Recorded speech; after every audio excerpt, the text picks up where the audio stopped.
Good morning बच्चों। आज हम चैप्टर नंबर 10 भारत का मानचित्र और भौगोलिक विविधता के बारे में पढ़ेंगे।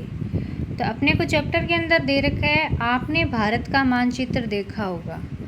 तो ये बोल रहे हैं कि मतलब है ना, आपने ना इंडिया का मैप तो देखा ही होगा, विद्यालय की दीवार पर भी शायद बना हुआ देखा होगा। यहाँ दिए हुए भारत के मानचित्र में अपने राज्य को पहचानो। नीचे दी गई कविता को हाव भाव से पढ़िए। तो अपने को क्या करना है, आपका जो भी ना मैप है उसके अंदर आप अपने राज्य को पहचानना है कि आप कहाँ पे रहते हो, कौन से राज्य के अंदर रहते हो। तो यहाँ पे एक कविता दे रखी है, उसको अपन चलो अभी रीड करते हैं। रानी बिटिया चली घूमने, दिल्ली से आगे बढ़, चलते चलते पहुँच गई चंडीगढ़। तो रानी बिटिया है वो क्या हुआ, चली घूमने चली, वो दिल्ली से क्या हो गई, आगे बढ़ी, और वो फिर चलते चलते कहाँ पहुँच गई, चंडीगढ़ से जयपुर पहुँची, जयपुर से रामेश्वर, फिर वो क्या हुआ, चंडीगढ़ से क्या कहाँ पहुँची, जयपुर पहुँची, फिर जयपुर से वो रामेश्वर पहुँची, रामेश्वर से चलते चलते लौट चली घर आई, फिर रामेश्वर से चलते चलते वो क्या हुई, अपने घर आ गई। माँ ने पूछा, रानी बिटिया कहाँ गई थी बाहर।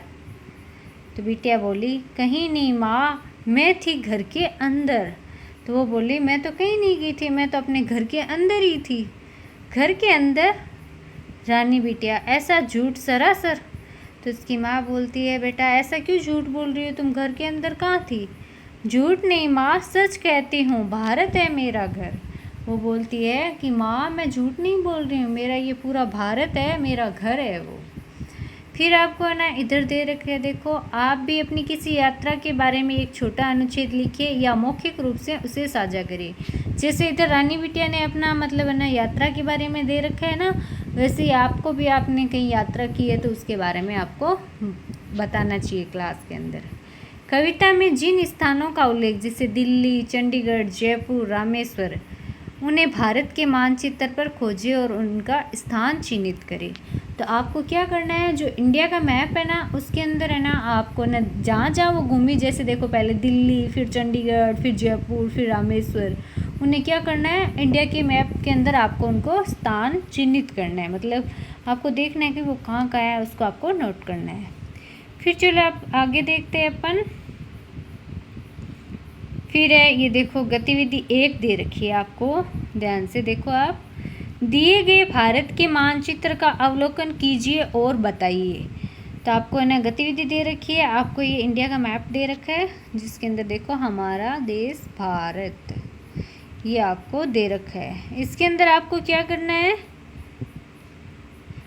क्वेश्चन पूछ रखा है, अपने राज्य को पहचान कर मनपसंद रंग से रंगिए।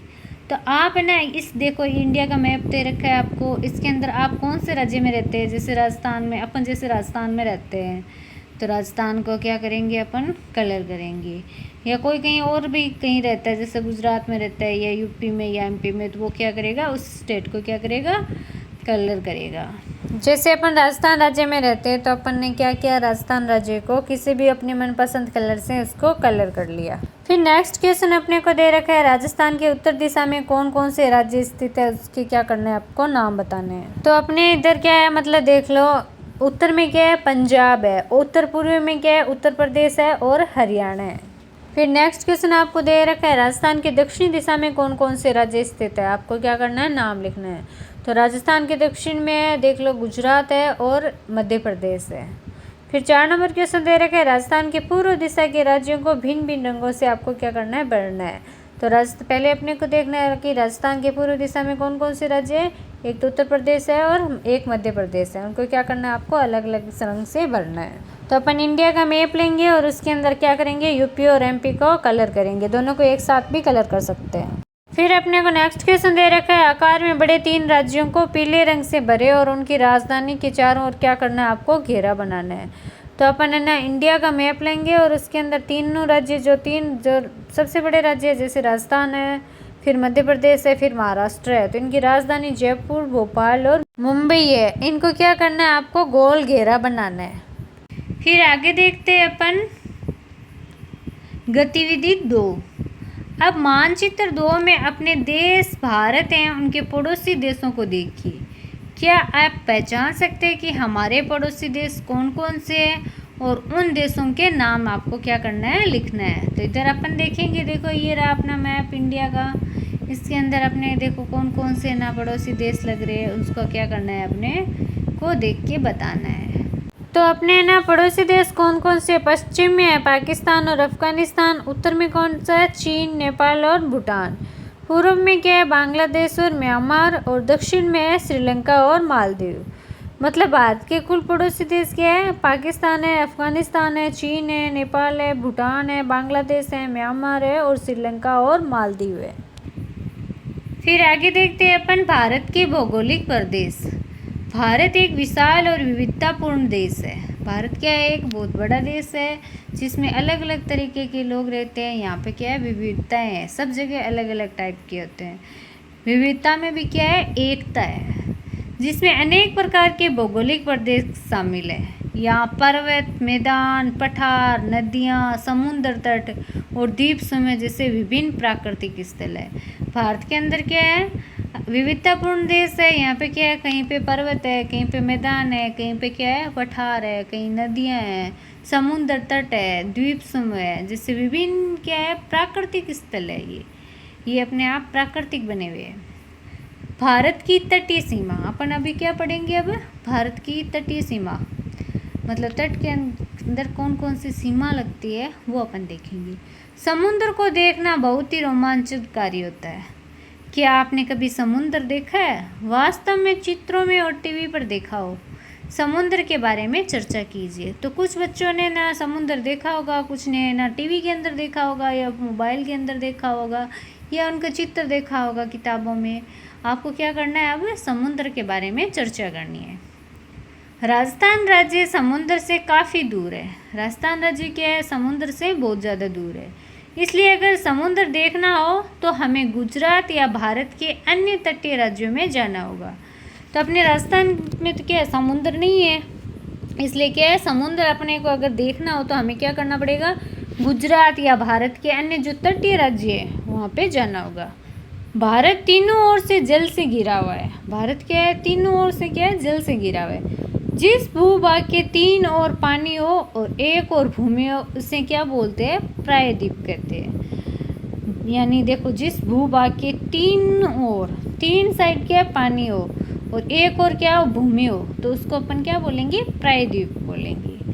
फिर अपन करते हैं गतिविधि नंबर 3। मानचित्र 1 में भारत के कौन कौन से राज्य समुद्र से लगे हुए हैं। तो अपने को इधर देखो मानचित्र फर्स्ट दे रखा है, ये कौन सा है, मानचित्र 2, ये रहा मानचित्र 1, ये वाला था ना, मानचित्र 1 है ये। इसके अंदर आपको दे रखा है, देखो इसको देख के आपको बताना है। मानचित्र 1 में भारत के कौन कौन से राज्य समुद्र से लगे हुए हैं, ये आपको इस मानचित्र के अंदर देख के बताना है। अपने मानचित्र को देख के फिर बताएंगे कि यहाँ पे गुजरात, महाराष्ट्र, गोवा, कर्नाटक, केरल, तमिलनाडु, आंध्र प्रदेश, उड़ीसा और पश्चिम बंगाल के है समुद्र तट से लगे हुए हैं। फिर सेकंड क्वेश्चन दे रखा है, मानचित्र 3 में भारत के तटों को पहचानो और बताओ कि भारत की तटीय सीमा पश्चिमी तट तक अरब सागर को छूते है। ये भारत का खालिस्तान दे रखा है, क्या होगा इसमें, पश्चिमी तट आएगा। फिर अपने को दे रखा है भारत के मानचित्र 3 की में पूर्वी दिशा में देखिए कि भारत की तटीय सीमा कहाँ से कहाँ तक बंगाल की खाड़ी में मिल रही है। ये भारत का क्या होगा, पूर्वी तट होगा। तो अपन सारांश के रूप में इसको यही बोल सकते हैं कि पश्चिमी तट है गुजरात से कन्याकुमारी तक अरब सागर से लगा हुआ है, और पूर्वी तट क्या है, कन्याकुमारी से पश्चिमी बंगाल तक बंगाल की खाड़ी से लगा हुआ है। फिर आपको दे रखा है पश्चिमी तट, ये उत्तर में गुजरात में कच्छ के रण से लेकर दक्षिण में कन्याकुमारी तक फैला हुआ है। पश्चिमी तट जो है ना, ये क्या है, उत्तर साइड में क्या है, गुजरात में कच्छ के रण से, कच्छ का जो रण है वहाँ से लेकर दक्षिण में कन्याकुमारी तक फैला हुआ है।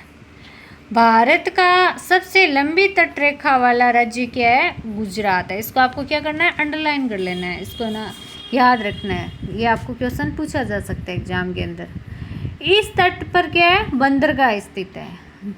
जहाँ से भारी मशीनरी व पेट्रोलियम तेल आयात होते हैं।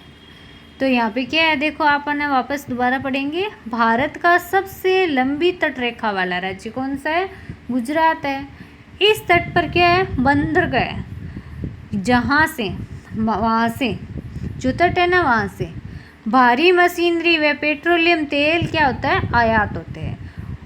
लोहा, अनाज व वस्त्र क्या होते हैं? निर्यात किए जाते हैं। मतलब यहाँ जो ये तट है ना, यहाँ से है ना सामानों का क्या किया जाता है? आयात और निर्यात किया जाता है। पश्चिमी तट के दक्षिण में क्या है? कन्याकुमारी है। पश्चिम के तट के क्या है? दक्षिण साइड जो है ना, वहाँ पे क्या है? कन्याकुमारी है। पश्चिमी तट के क्षेत्र व राज्यों के भौगोलिक परिस्थिति के आधार पर इनके अलग अलग नाम हो जाते हैं, जो नीचे दिए गए मानचित्र में दर्शाए गए हैं। तो इधर अपने को देखो दे रखा है भारत के तटीय मैदान दे रखे हैं, इनकी क्या है? नाम क्या है? अलग अलग है। फिर अपन पढ़ेंगे पूर्वी तट। कन्याकुमारी से अब हम पूर्वी तट की ओर यात्रा करेंगे। कन्याकुमारी से अब क्या करेंगे? अपन पूर्वी तट की ओर यात्रा करेंगे। उत्तर दिशा की ओर जाते हुए हम भारत के कई राज्यों से गुजरेंगे। ये तमिलनाडु, आंध्र प्रदेश, उड़ीसा, पश्चिमी बंगाल तक क्या है? फैला हुआ है। भौगोलिक विशेषताओं के आधार पर पूर्वी तट भाग को अपन क्या करते हैं? 3 पार्ट में डिवाइड करते हैं। तो अपने को क्या करना है? मानचित्र नंबर 3 को देखो। तो सबसे पहले तमिलनाडु, फिर आंध्र प्रदेश, फिर क्या है? आंध्र प्रदेश के बाद क्या है? उड़ीसा और पश्चिमी बंगाल। ये है, इधर आप देखो इस डायग्राम के अंदर अपन आराम से देखते हैं। ये रहा भारत का तटीय मैदान है, इसके अंदर आप आराम से इसको देख सकते हैं। तो सबसे पहले क्या है? यहाँ पे तमिलनाडु है, फिर क्या है? आंध्र प्रदेश है, फिर क्या है? उड़ीसा है, फिर क्या है? पश्चिमी बंगाल है। इन राज्यों का तटीय मैदान क्या है? काफ़ी चौड़ा है। इस तट पर कई बड़ी नदियाँ मिलेगी, जो क्या होगी? बंगाल की खाड़ी में गिरेगी। तो इन राज्यों का तटीय मैदान क्या है? बहुत बड़ा है। इस तट पर ने क्या होगी? कई बड़ी नदियाँ मिलेगी, जो क्या है? बंगाल की खाड़ी में गिरती है। भारत के मानचित्र 2 को देखकर 4 नदियों के नाम बताइए, जो बंगाल की खाड़ी में गिरती है। भारत का मानचित्र 2 देखो आपको इधर दे रखा है। ये 3 नंबर मानचित्र है। आपको इधर देखो भारत का 2 नंबर मानचित्र दे रखा है। अपन ने जो पहले पढ़ा था ना, ये रहा, ये मानचित्र 2, ये रहा। इस डायग्राम को अपने को क्या करना है? देख के और फिर बताना है कि भारत के मतलब है भारत के मानचित्र 2 को देखकर 4 नदियों के नाम बताने हैं आपको, जो क्या है? बंगाल की खाड़ी में गिरती है। क्या आप जानते हो कि तट के पास आकर ये नदियाँ क्या है? कई धाराओं में बंट जाती है। फिर क्या होता है कि ना, मतलब ये तट के पास में आकर ये क्या होती है? कई नदियाँ क्या है? धाराओं में बंट जाती है। तो उसे क्या बोलते हैं? कक्षा में अपने शिक्षक के साथ क्या करना है? आपको चर्चा करके पता करना है। तो इसको क्या बोलेंगे अपन? देखो, क्या आप जानते हो कि तट के पास, मतलब जो तट होता है जहाँ पे ना नदियाँ क्या है? बंगाल की खाड़ी में गिरती है, तट के पास में आकर कई नदियाँ क्या होती है? कई धाराएं में बढ़ जाती है। तो उसे अपन क्या बोलते हैं? डेल्टा बोलते हैं। तो अपने को इसके अंदर दे रखा है, कन्याकुमारी से चलते हुए सबसे पहले कौन कौन से राज्य थे? तमिलनाडु, आंध्र प्रदेश, उड़ीसा और पश्चिमी बंगाल आते हैं। और है ना, भारत के मानचित्र 3 को देखकर बताइए कि भारत के पूर्वी तट में कौन कौन सी नदियाँ बंगाल की खाड़ी में गिरती है। तो महानदी, गोदावरी, कृष्णा, कावेरी और गंगा क्या है? बंगाल की खाड़ी में गिरती है। वे स्थान जहाँ नदियाँ समुद्र में मिलती है, वहाँ पर क्या है? बहुत उपजाऊ मिट्टी जमा होती है, पानी भी होता है। इन इलाकों में धान की खेती क्या होती है? अच्छी होती है। फिर इधर आपको देखो दे रखा है, क्या आप जानते हो? भारतीय सर्वेक्षण संस्था भारत के मानचित्र बनाने वाली मुख्य संस्था है। तो ये आपका एक जीके का क्वेश्चन भी है, उस हिसाब से आपको याद रखना चाहिए कि भारतीय सर्वेक्षण संस्था है ना, वो क्या है? भारत के मानचित्र बनाने वाली एक क्या है? मुख्य संस्था है। इसकी स्थापना कब हुई थी? 1767 में। इस संस्था ने प्रत्यक्ष रूप से सर्वेक्षण करके भारतीय प्रायद्वीप के विभिन्न पैमानों पर आधारित स्थल दर्शक मानचित्र तैयार किए। इस संस्था का मुख्य कार्यालय कहाँ पे है? उत्तराखंड राज्य के देहरादून शहर में। तो अपने को यहाँ पे 2-3 चीज़ें मुख्य याद रखनी है। एक तो ये याद रखना है कि ना मतलब ये मानचित्र बनाने वाली मुख्य संस्था क्या है, उसको बोलते हैं भारतीय सर्वेक्षण संस्था। इसकी स्थापना कब हुई थी? 1767 में। फिर इसमें क्या है, इसका कार्यालय आपको पूछ सकते हैं, तो इसमें अपन लिखेंगे उत्तराखंड राज्य के देहरादून शहर में। ठीक है, आपको मेन पॉइंट है, आपको क्या करना है, याद रखना है। फिर आपको दे रखा है गतिविधि 4, जिसके अंदर आपको पूछा हुआ है पूर्वी तट और पश्चिमी तट में क्या क्या अंतर है। तो ये आपको बताना है कि जो पूर्वी तट है और पश्चिमी तट है उसके अंदर में डिफ्रेंसिएशन क्या है, वो आपको बताना है। तो अपन इसके अंदर बताएंगे विशेषता, जैसे दे रखी है अपनी स्थिति की पूर्वी तट और पश्चिमी तट की, जैसे बंगाल की खाड़ी के किनारे हैं पूर्वी तट, और पश्चिमी तट क्या है, अरब सागर के किनारे है। लंबाई व चौड़ाई में क्या है, पूर्वी तट क्या है, अधिक लंबा व चौड़ा है, पश्चिमी तट क्या है, छोटा और संकरा है।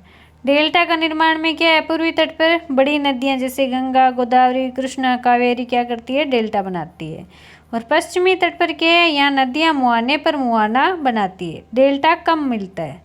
खेती के अंदर पूर्वी तट में क्या लिखेंगे, उपजाऊ मिट्टी जैसे धान की खेती प्रचुर मात्रा में होती है। और पश्चिमी तट पर क्या है, नारियल, सुपारी और मसालों की खेती होती है। और राज्य कौन से होंगे पूर्वी तट पर, पश्चिमी बंगाल, उड़ीसा, आंध्र प्रदेश और तमिलनाडु। और पश्चिमी तट पे गुजरात, महाराष्ट्र, गोवा, कर्नाटक और केरल होगा। तो अपन ये मतलब पूर्वी तट और पश्चिमी तट के अंदर अपन क्या कर सकते हैं, अंतर बता सकते हैं इस तरीके से। फिर अपने को दे रखा है भारत के मानचित्र पर पश्चिमी तट और पूर्वी तट का एक क्या करना है, आपको मॉडल बनाना है। इसमें आप नारियल के पेड़, बंदरगाह, धान की खेती, डेल्टा और वहाँ की संस्कृति को क्या कर सकते हैं, दिखा सकते हैं। तो अपने को क्या करना है, एक तरफ पूर्वी तट बना लेना है, यहाँ पे एक तरफ पश्चिमी तट बना लेना है, और उनकी संस्कृति और वहाँ की जो बंदरगाह और वो है उन सबको क्या करना है, आपको एक मॉडल बनाना है। फिर आपको नेक्स्ट दे रखा है भारत की नदियाँ और उनके मैदान। तो इसके अंदर अपन देखते हैं, देखो अब हम भारत की नदियों की बात करते हैं और उसके प्रभावों को इस भूभाग पर देखते हैं। आओ हम कुछ नदियों के मैदान और उनके प्रवाह क्षेत्र को अपन क्या करते हैं, देखते हैं। इन नदियों को भारत के मानचित्र 2 में ढूंढते हैं, जैसे सतलज, झेलम, गंगा, यमुना, ब्रह्मपुत्र, नर्मदा, ताप्ती, महानदी, गोदावरी, कृष्णा, कावेरी आदि। इसको क्या करते हैं अपन, मानचित्र 2 जो अपने को दे रखा है उसके अंदर आपको क्या करना है, ढूंढना है। जैसे इधर देखो ये मानचित्र 2 दे रखा है, इसके अंदर क्या करना है अपने को, इन नदियों को क्या करना है, ढूंढना है। ये मानचित्र रहा आपका, इसके अंदर आपको नदियों को क्या करना है, ढूंढना है। फिर आपको दे रखा है मैदानी भाग में नदियाँ। नदियाँ पहाड़ों के बीच बहने के बाद मैदानों में मिट्टी बिछाती चलती है। मानचित्र नंबर 2 में देखो हिमालय पर्वत के दक्षिण में एक क्या है, विशाल मैदान है। तो अपने को ना मानचित्र 2 के अंदर आपको दे रखा है कि हिमालय पर्वत है ना, कि उसके दक्षिण में क्या है, आपको एक विशाल मैदान है। यहीं सतलज, गंगा, ब्रह्मपुत्र हैं, उसकी सहायक नदियों का क्या है, मैदान है। हिमालय पर्वत के दक्षिण में क्या है, एक विशाल मैदान है, आपको दे रखा है। यहीं पर क्या है, सतलज है, नदियाँ हैं ये, गंगा, ब्रह्मपुत्र और उसकी सहायक नदियों का क्या है, मैदान है। इसे उत्तर का मैदान भी कहा जाता है। तो ये आपको याद रखना है कि अगर पूछा जाए कि उत्तर का मैदान किसे कहा जाता है, तो अपन क्या लिखेंगे, नदियों पहाड़ों के बीच बहने के बाद मैदानों में मिट्टी बिछाती चलती है। हिमालय पर्वत के दक्षिण में क्या है, एक विशाल मैदान है। यही सतलज, गंगा, ब्रह्मपुत्र हैं, उसकी सहायक नदियों का क्या है, मैदान है। इसे क्या बोलते हैं, उत्तर का मैदान भी कहा जाता है। यहाँ की ज़मीन क्या है, बिल्कुल समतल है, मिट्टी क्या है, बहुत उपजाऊ है। तो वहाँ की ज़मीन क्या है, एकदम समतल है, और जो मिट्टी है ना वो क्या है, बहुत ज़्यादा उपजाऊ मिट्टी है। तो इसमें क्या है, अगर अनाज वगैरह बोएंगे तो वो क्या है कि उपजाऊ मिट्टी है, तो वो बहुत अच्छी फसल देगी। तो यहाँ गेहूँ, चावल, गन्ना, दाल जितनी भी होती है, फल सब्जियों की क्या करती है, खेती अधिक होती है। इस उपजाऊ मैदान में घनी आबादी बसी हुई है। इस जो ये उपजाऊ जगह जो मैदान है ना, उसमें क्या है, बहुत सारी आबादी है, वहाँ पे बहुत सारी पॉपुलेशन रहते हैं। और कई बड़े बड़े शहर जैसे दिल्ली, प्रयागराज, पटना और कोलकाता भी वही हैं। फिर आपको 4th नंबर पे दे रखा है हमारे पर्वत और पहाड़। अब थोड़ी बातचीत हमारे पहाड़ों के बारे में करते हैं अपन। अब इतनी देर तक अपन ने वो बातें की, अब अपन क्या करते हैं, कुछ बातें पहाड़ों की पे भी करते हैं। भारत के उत्तर में आकाश छूती पर्वतमालाएं हैं। जो भारत का उत्तर का जो साइड है ना, उस साइड क्या है, पर्वतमालाएं हैं। एक के बाद एक पहाड़ों की श्रृंखला होने के कारण इसे उन्हें हिमालय पर्वतमाला कहते हैं। एक के बाद एक पहाड़ों की क्या श्रृंखला होने के कारण उनको क्या होता है, हिमालय पर्वतमाला कहते हैं। ये पहाड़ जम्मू कश्मीर, हिमाचल प्रदेश, उत्तराखंड, उत्तर प्रदेश, सिक्किम, असम और अरुणाचल प्रदेश राज्यों में फैले हुए हैं। फिर अपन क्या पढ़ते हैं, थार का रेगिस्तान, जो क्या अपना राजस्थान है। भारत के पश्चिम में एक ऐसा क्षेत्र है जहाँ बारिश क्या होती है, बहुत कम होती है। वहाँ दूर दूर तक रेत फैली दिखती है और पेड़ पौधे बहुत कम नजर आते हैं। ये रेगिस्तान है जो थार के नाम से जाना जाता है। अरावली पर्वतमाला के पश्चिम में जाने पर हम थार का रेगिस्तान देख सकते हैं। यहाँ लोग भेड़, बकरियाँ और ऊँट पालते हैं। तो अपन जो राजस्थान के अंदर अपने जैसे रहते हैं, तो वो क्या है, अपना रेगिस्तान क्या है, थार का रेगिस्तान है। तो इसके अंदर क्या आता है, बारिश बहुत कम होती है अपने इधर। यहाँ पे सिर्फ है ना क्या है, मिट्टी, धूल, मिट्टी, आंधियाँ चलती रहती है। गर्मी के मौसम में पानी की क्या मात्रा बहुत कम होती है। और यहाँ पे लोग ज़्यादातर क्या होते हैं, कच्चे मकानों में रहते हैं।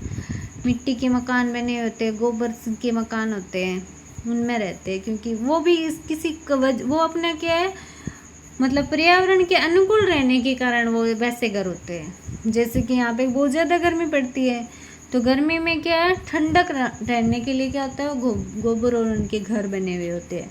तो गर्मी में तो वो क्या रहेंगे, ठंडे रहेंगे, और सर्दी में क्या रहेंगे, वो गर्म रहेंगे।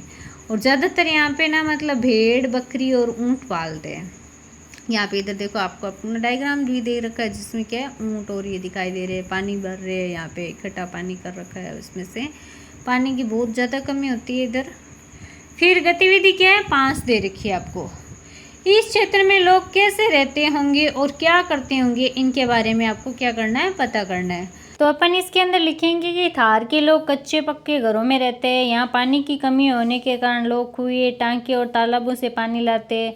वे खेती भी करते हैं, लेकिन कम बारिश होने से अधिकतर बाजरा, मूंग, गवार जैसी फसलें होती है। लोग भेड़, बकरियां, ऊँट पाल कर जीवन यापन करते हैं। कुछ लोग ऊँट की सवारी और व्यापार से भी काम करते हैं। फिर आपको दे रखा है यहाँ कौन कौन से जानवर मिलते हैं, इन जानवरों का उपयोग लोग कैसे करते हैं, इसके बारे में क्या करना है, आपको लिखना है। तो अपन लिखेंगे यहाँ ऊँट, भेड़, बकरी और गायें पाई जाती है। ऊँट क्या है, रेगिस्तान का जहाज कहलाता है। लोग ऊँट पर सवारी करते हैं और सामान ढोने का काम में लाते हैं। फिर भेड़ है, इसमें क्या होता है, ऊन और दूध प्राप्त होता है। बकरी से क्या है, दूध और मांस के लिए उपयोगी होती है। गाय क्या है, दूध देती है और खेतों में गोबर खाद के रूप में काम आता है। फिर आपको दे रखा है दक्कन का पठार। उत्तर के मैदान से दक्षिण तक फैला भारत का लंबा चौड़ा भूभाग क्या है, पठारी है। ये भूभाग ऊंचाई पर है, कहीं कहीं मिट्टी गहरी है और कई जगहों पर पथरीली और हल्की मिट्टी है।